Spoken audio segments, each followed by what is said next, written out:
Imagine waking up one morning to headlines exploding across the internet.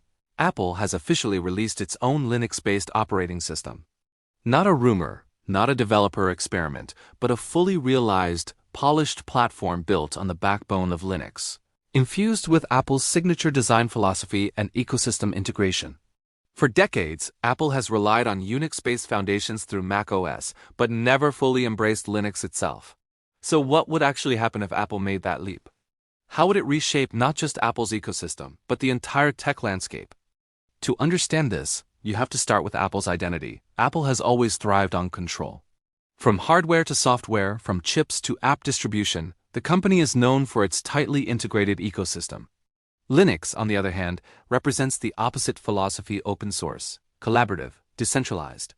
So the idea of Apple adopting Linux sounds almost contradictory at first.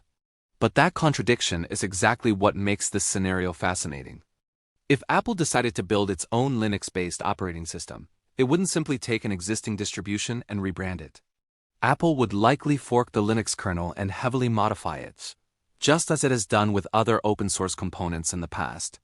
The result wouldn't feel like traditional Linux at all. Instead, it would feel unmistakably Apple clean, minimal, fast, and deeply integrated with its hardware.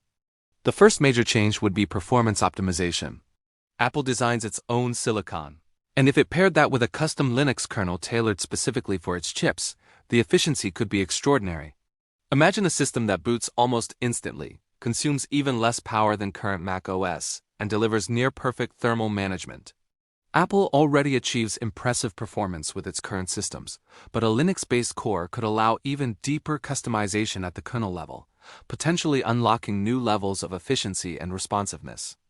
Then comes the user interface. Apple would never ship a traditional Linux desktop environment. No GNOME, no KDE, no standard Linux UI paradigms. Instead, it would build something entirely new or evolve its existing design language into this new system. The interface would likely resemble a refined version of macOS, but with even more fluid animations, better window management, and tighter integration with touch and gesture controls. Apple might even unify its desktop and tablet experiences more seamlessly, blurring the line between macOS and iPadOS in a way that finally feels complete. Another major aspect is the App Store ecosystem. Apple would almost certainly maintain its strict control over app distribution. Even though Linux is typically open, Apple would likely lock down its version to ensure security and consistency. Developers would still need to follow Apple's guidelines, use its APIs, and distribute apps through its official channels. However, under the hood, the use of Linux could make development more flexible. Developers familiar with Linux environments might find it easier to build and port applications, especially those already designed for cross-platform compatibility.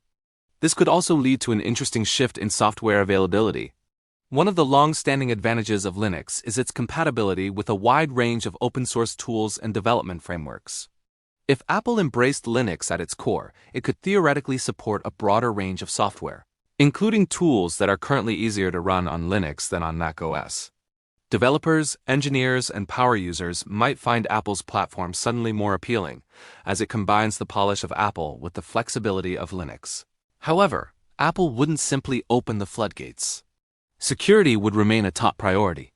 Apple would likely implement its own layer of restrictions, sandboxing, and permissions on top of the Linux kernel. This means that while the system might be Linux-based, it wouldn't behave like a typical Linux distribution where users have complete control. Instead, it would strike a balance between openness and control, leaning heavily toward Apple's traditional approach. Now think about compatibility. One of the biggest challenges Apple would face is maintaining support for existing macOS applications. If Apple transitions to a Linux-based system, it would need a compatibility layer or a translation system similar to what it has used in past transitions. This would allow older apps to run without modification while developers gradually update their software for the new platform. Given Apple's track record, such a transition would likely be smooth, but it would still require a significant effort from both Apple and developers. The gaming industry could also see a major impact. Linux has been steadily gaining traction in gaming, especially with improvements in compatibility layers and support from major platforms. If Apple entered the Linux space, it could accelerate this trend dramatically. Game developers might be more inclined to support Apple's platform if it shares a common foundation with Linux, potentially bringing more high-quality games to Apple devices. Combined with Apple's powerful hardware, this could finally position Apple as a serious contender in the gaming market. Another interesting angle is customization.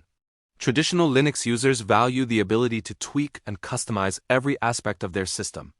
Apple, however, prefers to keep things simple and consistent. So the question becomes, would Apple allow any level of customization? The answer is probably limited.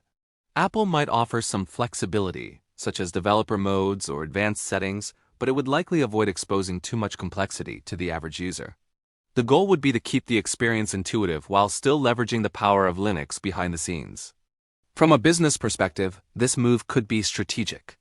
By adopting Linux, Apple could reduce its reliance on maintaining its own kernel and instead benefit from the ongoing development of the Linux community.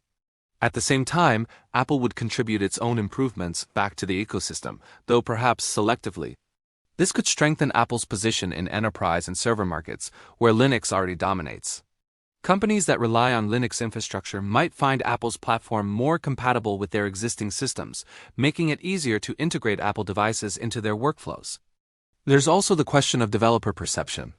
Apple has sometimes been criticized for its closed ecosystem and strict policies. Moving to a Linux-based system could improve its image among developers who value openness and collaboration. Even if Apple maintains control over its platform, the mere association with Linux could signal a shift toward greater flexibility and interoperability. On the other hand, there would be skepticism. Longtime Linux users might question whether Apple's version truly represents the spirit of Linux. If Apple locks down its system too tightly, it could face criticism for using open-source technology without embracing its core principles. This tension between openness and control would be one of the most interesting aspects of Apple's hypothetical Linux journey. Hardware integration would remain one of Apple's strongest advantages. Apple could design its Linux-based system to work perfectly with its devices, from laptops to desktops to future products we haven't even seen yet. Features like instant wake, seamless connectivity, and advanced power management would likely improve even further. Apple's ability to optimize both hardware and software together could give it a significant edge over traditional Linux distributions, which often have to support a wide range of hardware configurations. The ecosystem would also play a crucial role. Apple's strength lies in how its devices work together. A Linux-based system wouldn't change that, it might even enhance it. Imagine even faster file transfers, more reliable device syncing, and deeper integration between devices. Apple could use the flexibility of Linux to build new features that were previously difficult to implement, further strengthening its ecosystem. Education and accessibility could also benefit. Linux is often praised for its adaptability and efficiency, which could make Apple's devices even more accessible to a wider range of users. Schools and institutions that rely on Linux might find Apple's platform more compatible with their needs, potentially expanding Apple's presence in education. Of course, not everything would be smooth.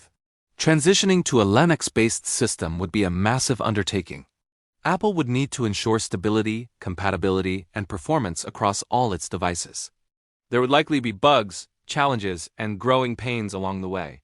But Apple has handled major transitions before, and it has the resources and expertise to manage such a shift.